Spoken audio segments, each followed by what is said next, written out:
Bom dia, boa tarde, boa noite. Eu sou Ibiapaba Neto, diretor executivo da Citrus BR, associação que representa a indústria exportadora de suco de laranja. Eu tenho aqui mais uma vez, pelo quarto mês consecutivo, Eduardo Savanashi, sócio-diretor da Quarteto, que nos recebe aqui nos seus estúdios. Muito bom dia, muito boa tarde, muito boa noite, Eduardo.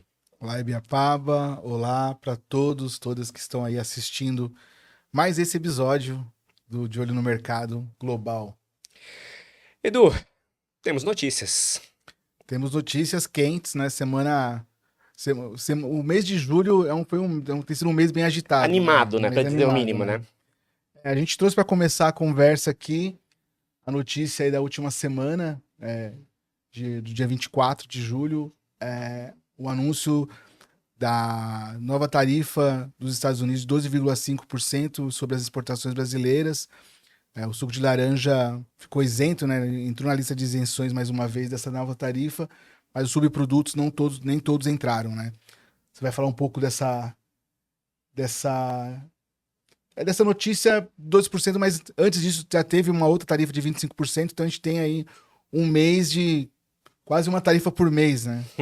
É verdade. Antes de mais nada, eu queria dizer que o presidente Trump, ele sempre dá as notícias em horários muito inoportunos, porque normalmente eu estou fora do computador e a gente tem que olhar rápido o que que é aquilo, né, o que que significa para poder passar para as empresas associadas, para o mercado de uma maneira geral, para a imprensa, o que que aquilo tem de impacto, porque a coisa é publicada, seu telefone começa a tocar já, o jornalista quer saber o que que aconteceu, antes mesmo de você ter contato ali com o texto, e é um processo muito complicado, porque são uma série de documentos, um conversa com o outro conversa com um, tem que olhar 3, 4, 5 documentos para que a gente possa ter uma ideia mais precisa do que aconteceu. Mas, resumindo essa história das tarifas americanas, o setor escapou de praticamente todos os produtos importantes relevantes na tarifa de 25%, que faz parte ali da seção das investigações da seção 301, que já vinha já há um bom tempo ali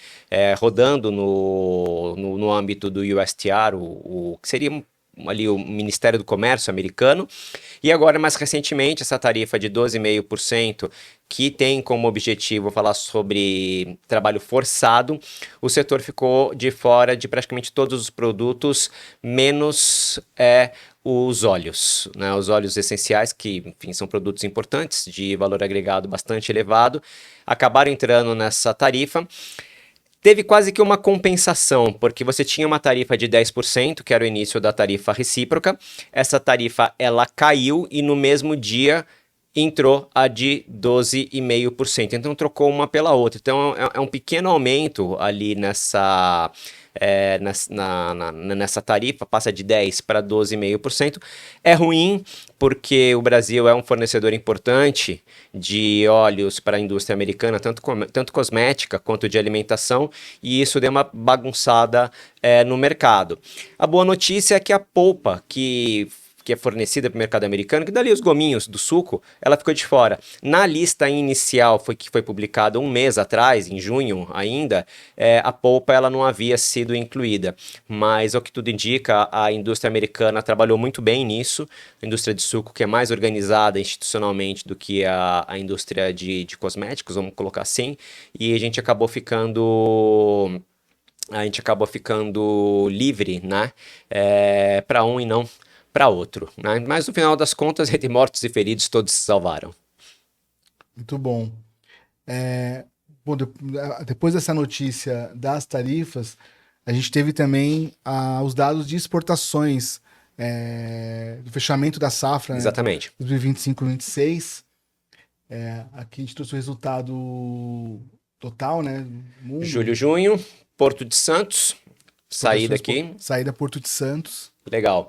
Bem, o que a gente vê ficou muito próximo, né, do que a gente estava ali acompanhando. Até no final das contas ficou um pouquinho acima. A gente veio abaixo até o mês 11 de exportação e ali no último mês deu um arranquezinho e a gente ficou praticamente estável, né? Mais 0,2% de exportações, menos 30 de receita. Vamos passar?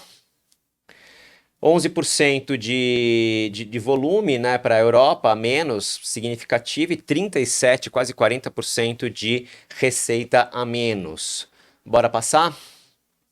Estados Unidos, mais 16% de volume, importante, menos 20% de receita. Então aqui mostra, né, que o vácuo da Flórida ainda está sendo bastante importante aqui para o nosso mercado, e embora tenha havido aí uma queda importante na receita por conta de preço, né? O preço derreteu aí no último ano, então mesmo com volume significativamente maior para os Estados Unidos, a receita ainda foi menor. Aí, quem mais que nós temos? Depois, assim, os dados das exportações, aí a gente traz aqui o apanhado dos relatórios, né? Começando aqui pelo Juice Market. Então, a gente tem aqui, eu fiz aqui uma colinha para a gente falar um pouquinho geral aqui dos relatórios. Acho que o Just Market ele traz duas informações que são bastante importantes nesse mês, Edu. A primeira delas, eles trazem aqui que está aberta ali o grande mês das licitações, né? Feitas pelos varejos, que é quando se renovam ali os contratos com a indústria de bebidas, a indústria que fornece suco. E aí diz que a turma, né, tá esperando ali que isso aconteça, que essas licitações aconteçam para que tenha uma ideia melhor de quanto de volume de suco vai precisar dos fornecedores, aí principalmente do Brasil. Então o mercado ele está bastante parado nesse sentido, porque é com bastante apreensão que se aguarda os resultados dessas licitações.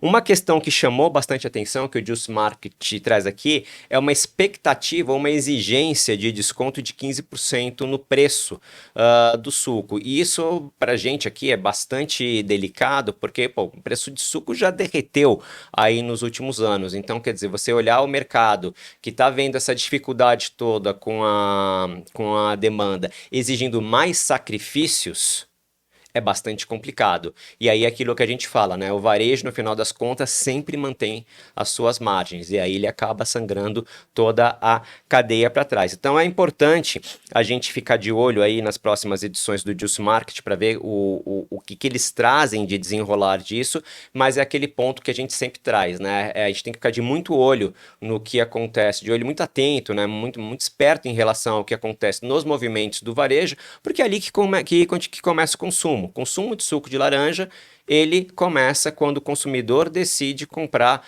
1 litro, uma garrafinha, qualquer coisa que seja de suco de laranja. E aí de lá para cá, isso vem vindo até chegar na indústria brasileira, no produtor, no trabalhador. Então, fica de olho aqui nas próximas edições do Juice Market para a gente fechar essa conta. Próxima é Nielsen, né? Isso. A gente trouxe aqui também um dado até para explicar um pouco do modelo É de verdade, é verdade. cotação. O Juice Market ele traz aqui o mercado futuro de FCJ, que oscilou bastante, né, para baixo, né? Uma cotação aí de entre 1,420 e 1,70 libra peso. É verdade, Edu. Ainda bem que o senhor me lembrou disso, Sim, que sim. está na tela bem preparadinho. A gente trouxe aqui para explicar um pouco como que se olha esse dado, né? Como se olha esse número, é isso? Pois né? Por que eu te pedi para a gente trazer essa continha para cá?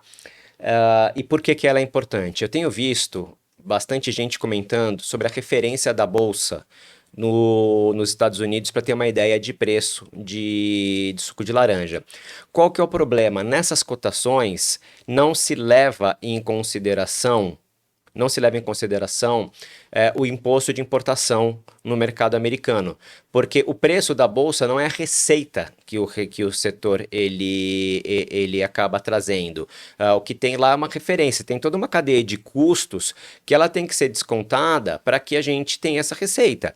E o principal delas é o imposto de importação. Então aqui na tela a gente pegou essa marquinha do Juice Market de 1,4 dólar por libra peso, e aí o que a gente faz? A gente desconta 28 cents, né, de dólar por libra peso, dólar por libra, e aí a gente chega a 1,346. O que a gente faz? A gente multiplica isso por 1,455, que é uma fórmula para a gente transformar essa cotação em dólar por tonelada. Então a gente tira da cotação da bolsa, que ela é um pouco mais difícil de entender, e aí para que a gente possa alinhar isso mais ou menos aos dados que a gente tem como, por exemplo, de referência de exportação, que exportação a gente olha como dólar por tonelada, né? Para que a gente possa ter uma ideia do que isso significa, a gente chega nisso. Então, quer dizer, no final das contas, quando a gente está olhando aqui 1,420 na bolsa,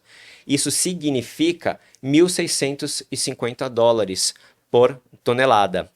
E na outra cotação, pode trazer aqui na parte mais alta, né, da cotação, quando a gente olha 1,7, né, dólar ali na bolsa, o que a gente está falando, descontado do imposto de importação, são praticamente $2.000, né, por tonelada. Então aqui você tem uma diferença de praticamente de $400 por tonelada. Então, grosso modo, se ninguém quiser fazer essa continha, é basicamente o seguinte: quando for pensar em cotação de suco de laranja, pensa, a cotação menos $400 é mais ou menos ali, mais aproximado com o que seria o preço real ou o preço FOB Santos, que nem se fala. Por que aproximado? Porque você ainda tem o custo de frete e desembaraço aduaneiro. Você tem ainda mais alguns custos, com custo de frete, obviamente, ele não é baixo.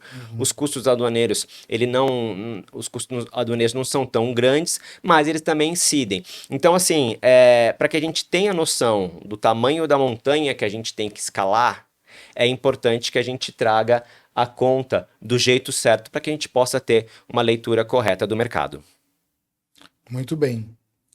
E, bom, aí agora sim a gente vem com o relatório da Nielsen.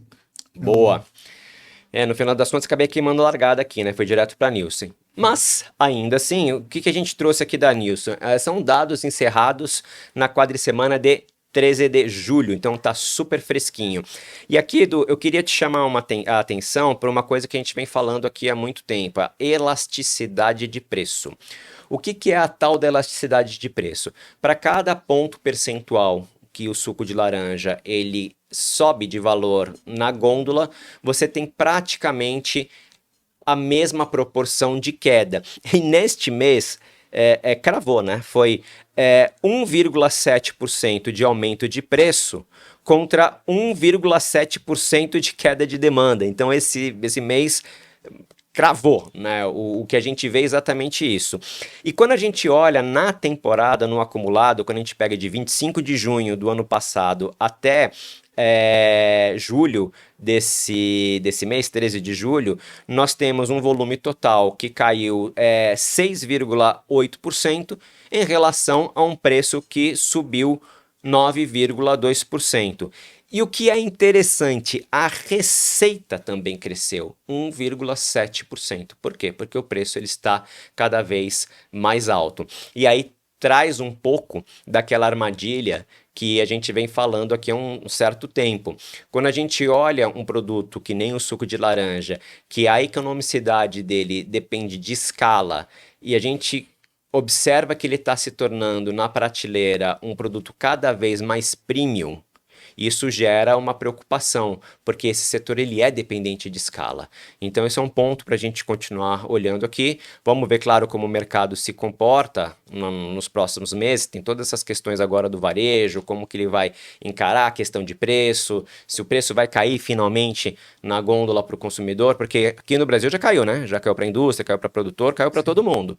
O problema é que eu sempre repito aqui, nós não temos controle sobre o preço do produto que é vendido para o consumidor e, obviamente, isso é uma exposição muito grande, tanto para a indústria brasileira quanto para o produtor de laranja. Muito bem. A gente também trouxe aqui o relatório de Crop Production do USDA, que traz uma atualização da estimativa de laranja para os Estados Unidos, né? De uma forma geral.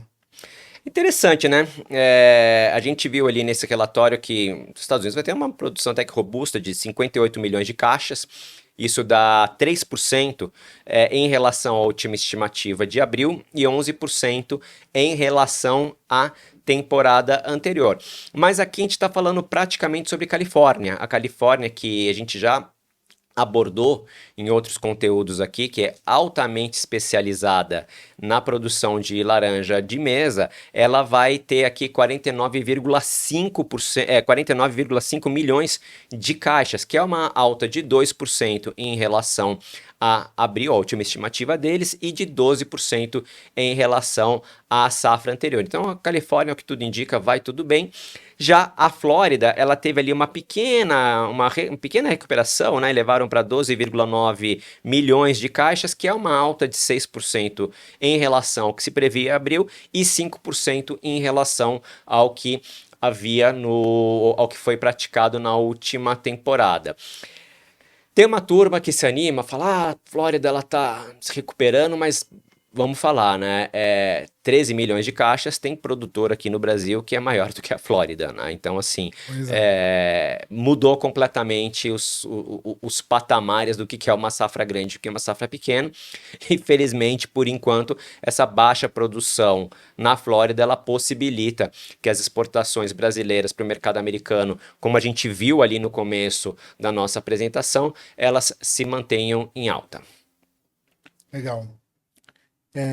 E a gente trouxe também o relatório do Itaú, né, que também eles soltam mensalmente. E nesse relatório eles trazem também dados de exportação do suco de laranja, mas um corte mensal, né? Eles pegam um comparativo de junho em relação a junho do ano passado e o semestre, né? Janeiro a junho desse ano em relação a janeiro a junho do ano anterior. Do ponto de vista de mercado de suco de laranja, o relatório do Itaú, ele ajuda um total de 0 pessoas, porque no final das contas são dados totalmente descontextualizados que não fazem o menor sentido para essa indústria. Eu separei aqui algumas coisas para a gente dar uma olhada. Então vamos lá. Junho de 2026, eles trazem com 57 mil toneladas exportadas, um aumento de 24% em relação ao mesmo mês do ano anterior.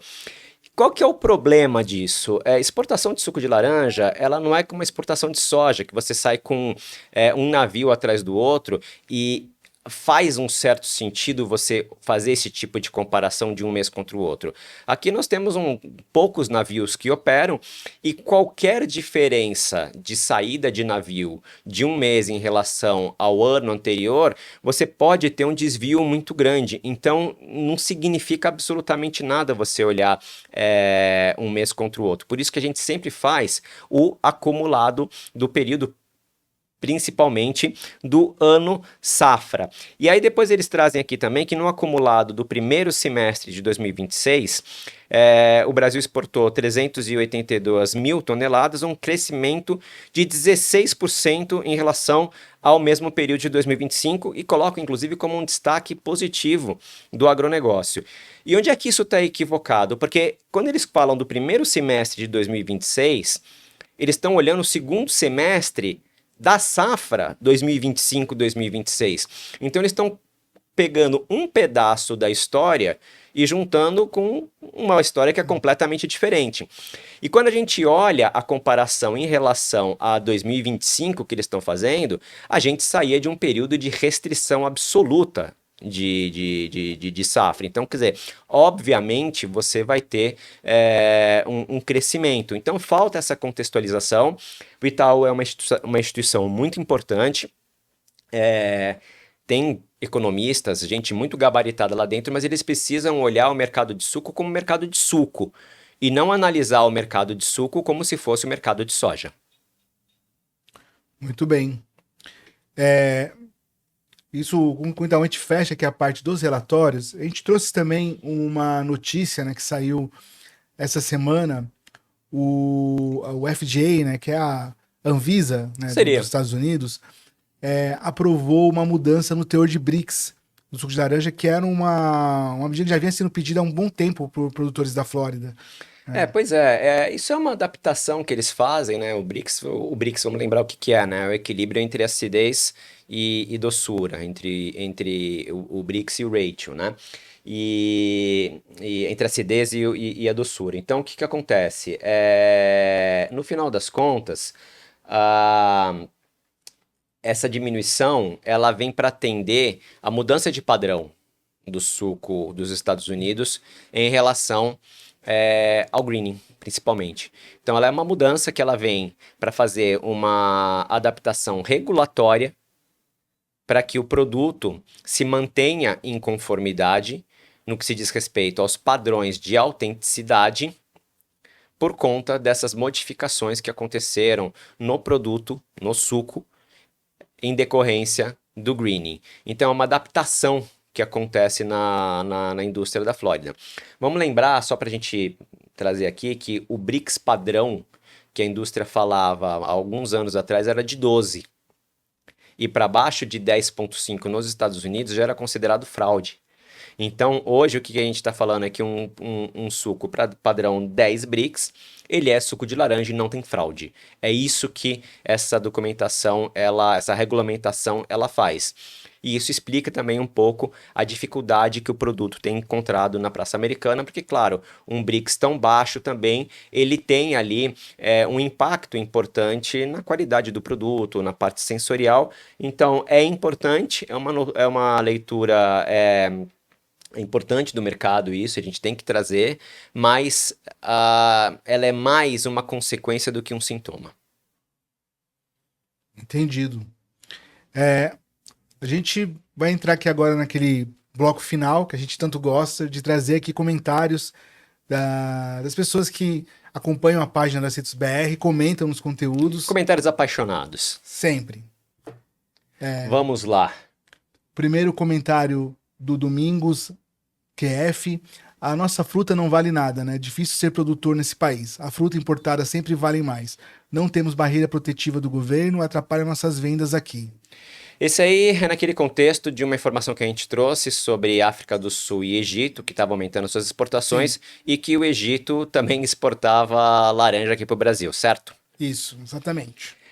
Pois esse é um ponto de discussão interessante. O Brasil ele é o maior produtor de citros, né? Então, assim, em tese, do ponto de vista econômico, não teria problema o Brasil ele ser aberto para outras economias do ponto de vista de importação de laranja. No caso aqui, obviamente, é uma importação de laranja de nicho, que está frequentando ali aqueles mercados que procuram produtos diferenciados.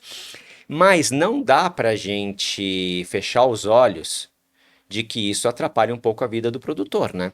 Porque a gente já está vivendo um momento complicado aqui no Brasil por conta de uma demanda que cai na indústria de suco. A fruta de mesa, pelo que o CPEA traz, anda de lado. E aí você tem uma importação que hoje, se eu não estou enganado, deve estar em torno aí de uns 3 milhões de caixas do Egito, não é pouca coisa. Então isso traz, claro, um certo desconforto. Existem medidas protetivas que podem ser feitas, mas aí é um pouco daquela história, Edu, aí o produtor tem que se organizar, principalmente a turma do mercado de mesa, e levar para o governo brasileiro as suas preocupações para que algumas medidas elas possam ser tomadas, né? Eu vou trazer aqui como exemplo o pessoal da Espanha, que é bastante receoso em relação à importação de fruta, limão principalmente do Brasil, e quando quando eles têm esse excesso de fruta no mercado europeu, eles estão produzindo eles estão com uma produção muito grande e começa a entrar muita fruta, o que eles fazem? Eles fazem ali uma parceria com o DG Santé, que é a autoridade que cuida dessa parte de importações na Europa, e eles começam a olhar carga a carga com lupa. E aí qualquer problema que eles encontrem, rechaça a carga e volta. E aí eles vão controlando desse jeito. O Brasil não me parece que tem muito essa governança e nem esse tipo de pressão. Mas é um ponto para ser observado e aí, claro, os interessados eles têm que olhar isso caso isso esteja realmente atrapalhando o mercado. E obrigado aí ao Domingos pela provocação. A próxima é um comentário do Lucas Fer. Foi feito num material que a gente produziu, mostrando ali expectativa e realidade de várias commodities, vários sucos, né? De cotação, como que foi o que se previa, o que aconteceu no mercado. E basicamente ele traz aqui que não foi o consumidor que impôs o limite de preço, que o consumidor não quer pagar um preço mais alto pelo suco de laranja e a indústria prefere manter o estoque e travar essas compras do que, de repente, abaixar o preço e aumentar esse valor, né? Basicamente é isso que ele está colocando. Aqui vamos dividir aqui essa pergunta, esse comentário do Lucas. A quem agradeço, obrigado, Lucas, continue comentando. Eu vou quebrar em 3 partes, tá? A primeira delas, que ele coloca assim, que não foi o consumidor que impôs o limite de preço. O consumidor só não é otário de pagar um absurdo em suco de laranja. É a mesma coisa. É a mesma coisa. Quando o consumidor ele diz, eu não pago por esse valor, ele pula fora, ele está colocando ali um limite. Ele fala para o mercado, olha, daqui para frente desse preço eu não vou. Então não deixa de ser um limite. Por mais que não seja assim, um limite formal em que se estabelece um preço que a partir dali não se vai, porque o consumidor não faz isso. Mas ele vai olhar o bolso, praticamente. Então não deixa de ser um limite.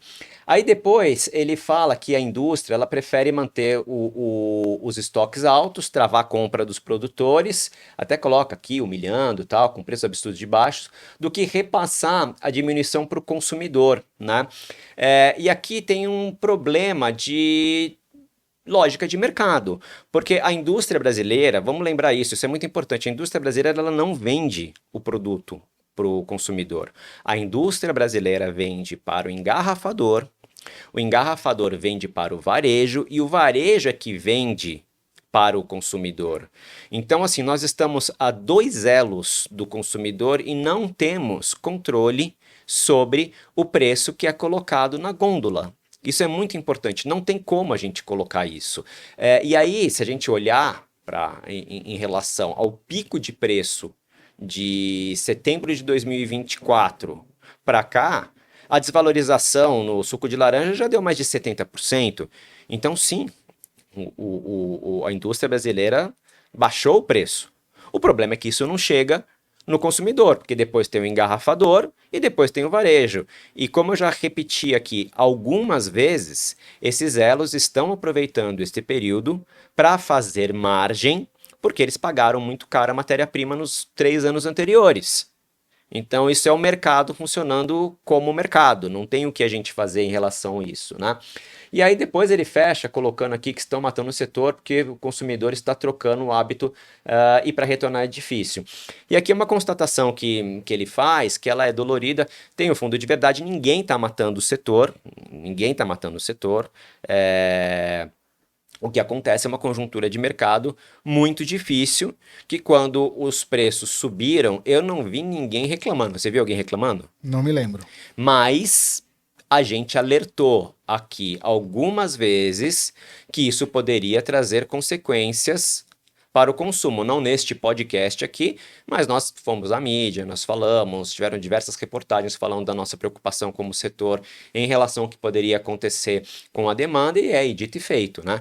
Então, assim, é previsível no final das contas. Então, recado aqui pro Lucas. Lucas, nada pessoal, meu caro. Assim, o mercado ele é realmente complicado. A gente é parte do mercado, mas a gente não é dono dele, né? No final das contas, quem manda nesse negócio é o consumidor, depois o varejo e depois aqui garrafadores e depois aqui os nossos elos aqui no Brasil. Então, nossa posição ela não é confortável, mas as coisas são o que são.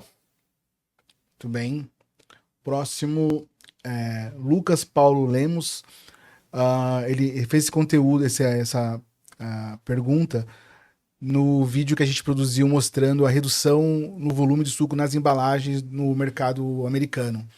O conteúdo ficou muito bom, mas a grande pergunta é: como isso ajuda o produtor na prática? Informando.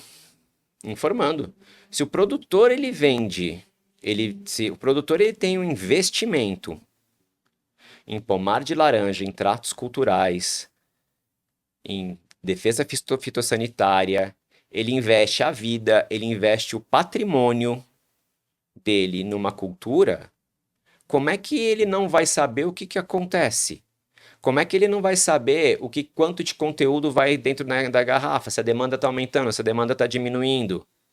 O que as pessoas que são responsáveis em pegar o suco que saiu daquela laranja dele e estão colocando numa garrafa e estão vendendo para o consumidor, como é que você abre mão de uma informação dessa? Então isso ajuda ao produtor informando, porque informação ela é o principal insumo para a tomada de decisão. E a gente aqui na Citrus BR, a gente leva muito a sério isso. A gente faz todo esse levantamento dos relatórios, do que um está falando, do que outro está falando, a gente coloca em perspectiva justamente para que a cadeia ela possa ter uma visão mais estruturada do que acontece, porque não é fácil para o produtor que está preocupado com as suas questões dentro do pomar, ainda por cima acompanhar tudo isso de informação. Então a gente, como entidade setorial que representa a indústria, que tem uma responsabilidade, a gente traz esse tipo de informação para que o produtor se mantenha informado e, acima de tudo, que ele tome as melhores decisões possíveis. Então, Lucas, no final das contas, meu caro, ninguém vai plantar melhor por conta desse tipo de informação, mas saber a realidade é, sem sombra de dúvida, um passo inicial importante para que todo mundo esteja na mesma página neste grande mercado chamado cadeia do suco de laranja. Muito bem. E com isso a gente encerra essa edição. Essa foi a última pergunta. É isso, mais algum comentário? Não, acho que é isso. Acho que é um mês aí de expectativas, né? Então, fechando a conta, passando a régua.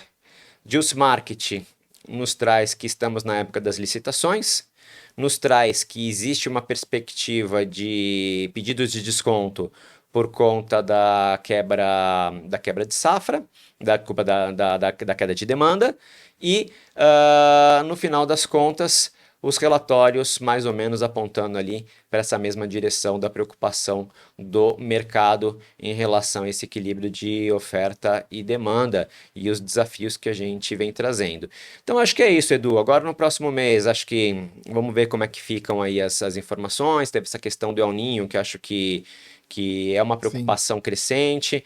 É um pouco cedo para a gente falar aqui ainda, mas acho que mais para frente, nas próximas edições, a gente deve trazer alguma coisa em relação a isso. E então, até o próximo programa. É isso. Obrigado a todos que assistiram. Convido a seguir a página da Citrus BR. E é isso. Saúde. Saúde.